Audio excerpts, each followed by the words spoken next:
આજે આપની વચ્ચે અમારી અર્કની વિદ્યાર્થીની દાહિમા દુર્વા છે. સૌપ્રથમ દાહિમા દુર્વા એમનું પોતાનું શોર્ટમાં ઇન્ટ્રોડક્શન આપશે. નમસ્કાર, મારું નામ છે દાહિમા દુર્વા. હું ગીર સોમનાથ જિલ્લાના કોડીનાર તાલુકામાંથી આવું છું અને મારા 10મામાં 94 PR આવ્યા હતા. ઓકે, તો આજે આપણને દુર્વા એમના અર્કના ડેના શેડ્યુલ વિશેની ચર્ચા કરશે. તો સૌપ્રથમ દુર્વા આપ બતાવો કે સવારથી સાંજ સુધીનું આપનું શેડ્યુલ કયા પ્રકારનું હોય છે? સવારે તો આપણે વહેલા ઉઠીએ રોજ એ પ્રમાણે. પછી સ્કૂલે આપણે 7:30 થી 12:30 સુધીનો સ્કૂલ ટાઈમ હોય છે.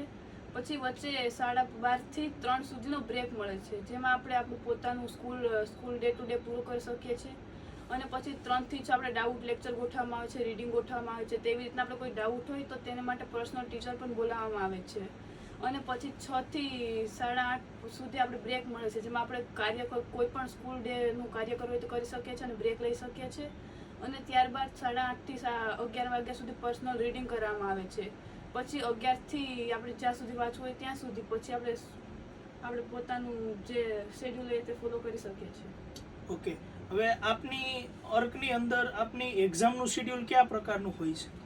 એક્ઝામના શેડ્યુલમાં તો દર વીકલી ટેસ્ટ લેવાય છે 3 સબ્જેક્ટની. અને પછી જેમ સિલેબસ આગળ વધતો જાય છે, જેમ સિલેબસ આગળ વધે છે તેમ JEE નીટ લેવાય છે તે કોર્સ પ્રમાણે.